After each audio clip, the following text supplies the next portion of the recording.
Hello दोस्तों, कैसे हो। मैं Sachin Kumar study with Sachin Kumar UPSC channel में आप सभी का हार्दिक अभिनंदन करता हूं। जैसा कि हम यहाँ आगामी परीक्षाओं को मद्देनज़र रखते हुए चल रहे थे, हमने यहाँ पर कुछ history, political science, polity and constitution की क्लासों को देखा था।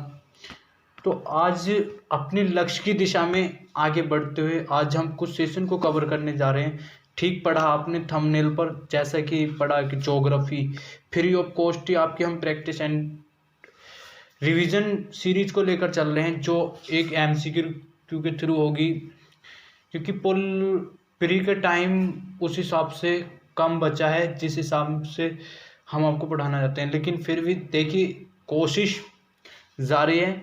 आइए फिर समझने की कोशिश करते हैं और देखते हैं अपने लक्ष्य की दिशा में। UPSC and UPPCS, UPSC and UPPCS and other state exam के लिए ये बहुत हेल्पफुल क्लास होगी। जिस सेशन को मैं आपके साथ लेके चल रहा हूँ, ज्योग्राफी, मैं आपके साथ पॉलिटिकल साइंस, पॉलिटी को भी और कॉन्स्टिट्यूशन, पॉलिटी एंड कॉन्स्टिट्यूशन के भाग को भी कवर करूँगा, जिसको हर चीज़ एक सामग्री में होगी। सामग्री बिल्कुल समवे में होगी, चिंता मत करिए, चीज़ें सब होंगी, बस थोड़ा टाइम के हिसाब से होंगी हर चीज़ के लिए।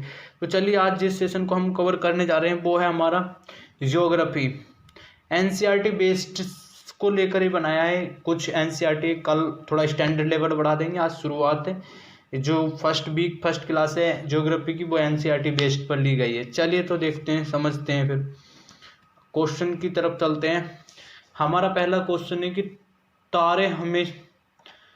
तारे हमें टिमटिमाते क्यों दिखाई देते हैं। क्या तारे हमें टिमटिमाते हुए क्यों दिखाई देते हैं। ऑप्शन ए में है विवर्तन के कारण, बी में पूर्ण आंतरिक परावर्तन के कारण, सी में विसरण के द्वारा और डी में सभी के द्वारा। क्या लगता है, फटाफट बताइए। सभी एग्जाम के लिए जरूरी है ये, एसएससी से लेकर यूपीएससी तक। क्या होना चाहिए इसका सही आंसर? इसका सही आंसर होना चाहिए विवर्तन के द्वारा। किसके द्वारा? विवर्तन के द्वारा। चलिए नेक्स्ट क्वेश्चन देखते हैं। नेक्स्ट क्वेश्चन कहता है कि हम दिन में के समय चंद्रमा और छोटी चमकीली वस्तुओं को क्यों नहीं देख पाते। ऑप्शन ए में सूर्य के अत्यधिक तेज प्रकाश के कारण, बी में चंद्रमा और अन्य खगोलीय पिंडों के छुप जाने के कारण, या सी में पृथ्वी के वायुमंडल में गैसों के कारण, और डी में उपरोक्त सभी। क्या लगता है, फटाफट बताइए। क्या लगता है? नहीं, डी नहीं होगा। इसका सही आंसर बताइए। इसका सही आंसर है सूर्य के अत्यधिक तेज प्रकाश के कारण। चलिए नेक्स्ट क्वेश्चन देखते हैं क्या कहता है नेक्स्ट क्वेश्चन कहता है, ये देखिए, इसी तरीके से आईएएस पीसीएस में क्वेश्चन पूछे जाते हैं कि निम्न पर विचार कीजिए। ऑप्शन ए में खगोलीय पिंडों का अपना ऊष्म और प्रकाश नहीं होता। बी में स्टेटमेंट 2 है, सूर्य एक तारा है जिसमें सभी ऊष्मा प्राप्त करते हैं। कोड दिया गया केवल एक, केवल दो। सी में केवल एक और दो दोनों, या इनमें से कोई नहीं। क्या लगता है बताइए फटाफट। क्या लगता है, क्या होना चाहिए इसका सही आंसर? खगोलीय पिंडों को ऊष्मा प्रकाश नहीं होता, तो ये तो गलत है, क्योंकि इनमें तो प्रकाश होता है। ये स्टेटमेंट गलत हो गया। जब ये स्टेटमेंट गलत हो गया तो ऑब्वियस बात है, ये भी गलत हो गया, ये भी गलत हो गया, ये भी गलत हो गया। ये होता है ट्रिकिंग मेथड। ये इसमें ऑप्शन बी। क्या होना चाहिए इसमें? ऑप्शन बी सही आंसर है इसका, ऑप्शन बी। चलिए देखते हैं नेक्स्ट क्वेश्चन। नेक्स्ट क्वेश्चन कहता है कि सप्तऋषि मंडल के सांकेतिक तारों को आपस में मिलाते हुए एक काल्पनिक रेखा खींची जाए, उसे भाग की ओर बढ़ाया जाए तो यह किसे इंगित करता है? सूर्य को, चंद्रमा को, ध्रुव तारे को, या नक्षत्र मंडल को? क्या लगता है बताइए फटाफट। क्या लगता है, क्या होना चाहिए इसका सही आंसर? इसका सही आंसर होना चाहिए ध्रुव तारे को। किसको इंगित करेगी? ध्रुव तारे को। सप्तऋषि यानी 7 मंडल के तार संकेतक में एक रेखा खींचते हैं, तो वो किसको इंगित करती है? ध्रुव तारे को इंगित करती है। चलिए नेक्स्ट क्वेश्चन देखते हैं। नेक्स्ट क्वेश्चन कहते हैं कि निम्न कथनों पर विचार करते हुए, ये बहुत इंपॉर्टेंट चीज़, ये ध्यान रखने की कि क्या चीज़ पूछी जा रही है। असत्य को चुनिए। किसको? असत्य को चुनिए। सौर मंडल के सभी ग्रह निश्चित पथ पर दीर्घवृत्ताकार सूर्य के चक्कर लगाते हैं, इन्हें कक्षा कहा जाता है। या बी में शुक्र और पृथ्वी को जुड़वा ग्रह माना जाता है क्योंकि यह आकार में वायुमंडल के लगभग पृथ्वी के समान है। सी में पृथ्वी ध्रुवों के पास थोड़ी चपटी है, इसके लिए आकार को भूभाग कहा जाता है। इस और डी में है, इसमें सभी है। डी को ऑप्शन कट गया है, इसमें लिख लीजिए डी में सभी सही है। क्या लगता है बताइए फटाफट इसका सही आंसर। इसका सही आंसर बताइए। इसका सही आंसर है ऑप्शन बी, मतलब शुक्र और पृथ्वी को जुड़वा ग्रह माना जाता है क्योंकि आकार वायुमंडल में लगभग पृथ्वी के समान है। चलिए ठीक है, देखते हैं नेक्स्ट क्वेश्चन। निम्न कथनों पर विचार कीजिए। नील आर्मस्ट्रॉन्ग पहले व्यक्ति थे जो 21 जुलाई 1969 को चंद्रमा पर गए थे।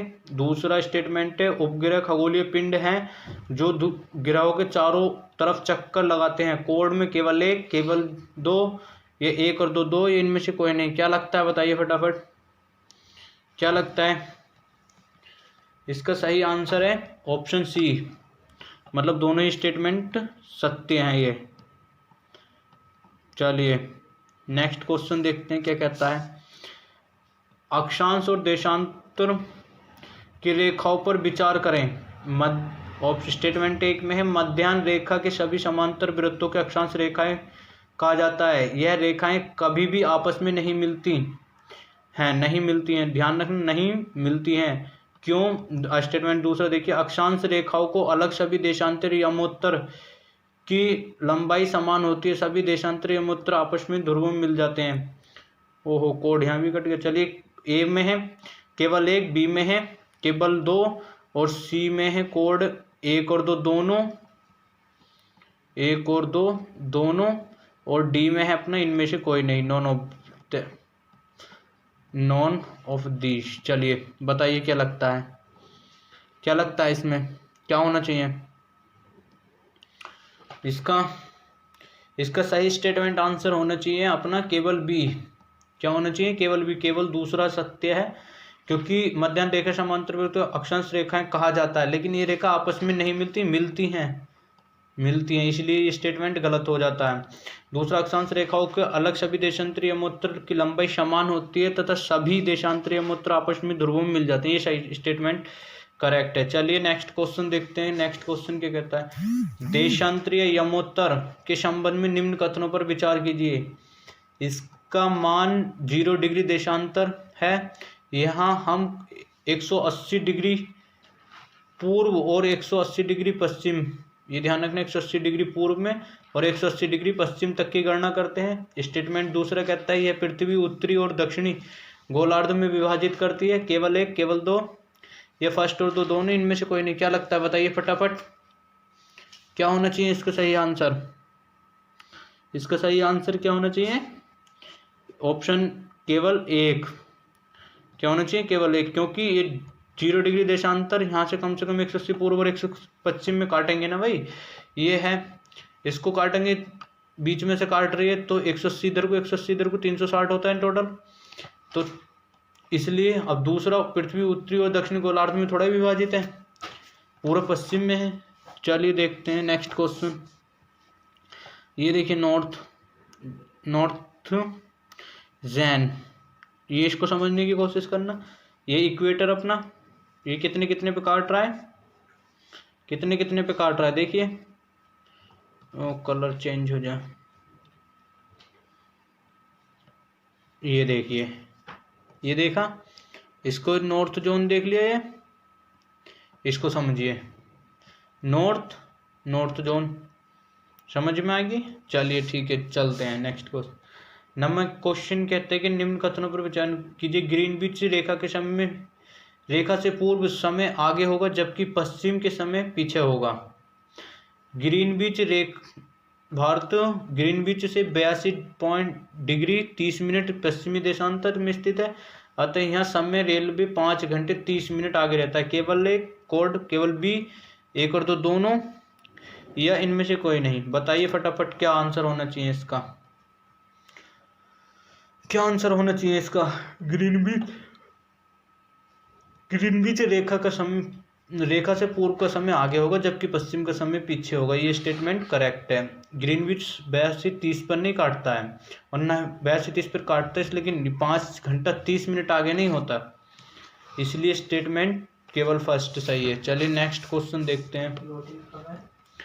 पृथ्वी के ताप कटिबंध पर विचार करते हुए असत्य कथन को चुने। कर्क और मकर रेखा के बीच में सभी अक्षांशों को सूर्य वर्ष में 2 बार ठीक ऊपर होता है, इसे उष्ण कटिबंधीय कहा जाता है। यह कर्क और मकर रेखा के बाद किसी भी अक्षांश पर सूर्य कभी भी ठीक ऊपर नहीं होता। क्या नहीं होता? कभी भी ठीक ऊपर नहीं होता। ध्रुवों की तरफ सूर्य की किरणें तिरछी होती हैं, अतः कर्क और मकर रेखा उत्तरी और दक्षिणी ध्रुव वृत्त तक शीतोष्ण कटिबंध कहा जाता है। डी में उत्तरी और दक्षिणी ध्रुव सूर्य कभी ऊपर नहीं आता, इसलिए यहाँ पर शीत कटिबंधीय कहा जाता है। क्या लगता है इसका सही आंसर बताइए। देखिए इसका सेकंड स्टेटमेंट तो सही है।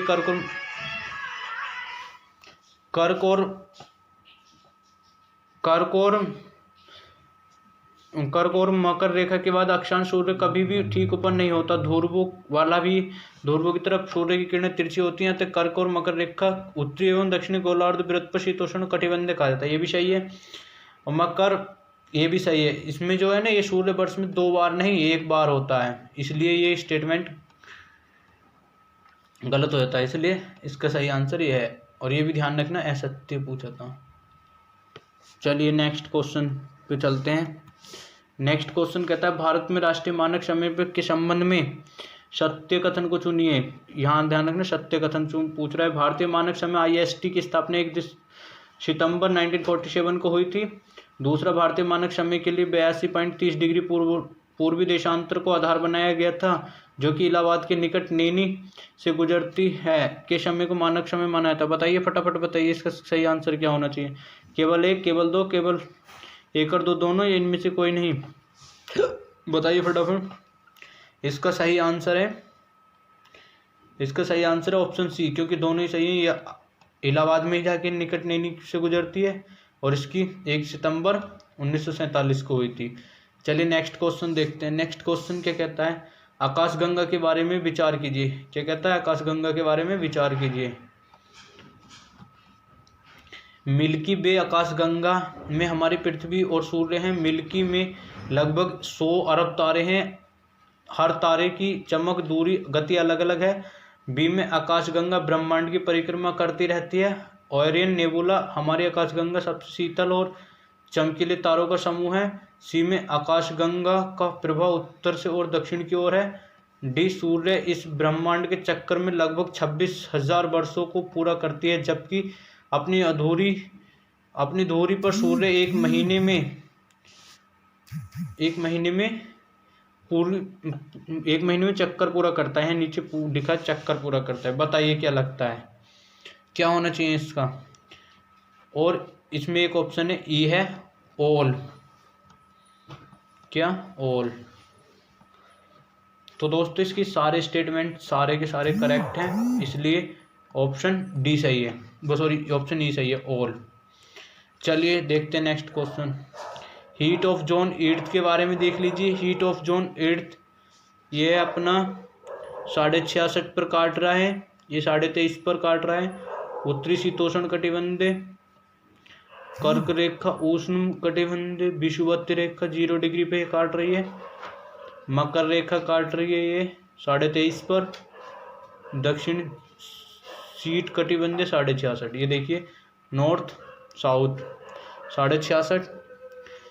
तो दोस्तों यहाँ पर हमने देखा और समझने की कोशिश करी कि ज्योग्राफी में किस तरीके से क्वेश्चन बनते हैं, किस तरीके से पूछे जाते हैं।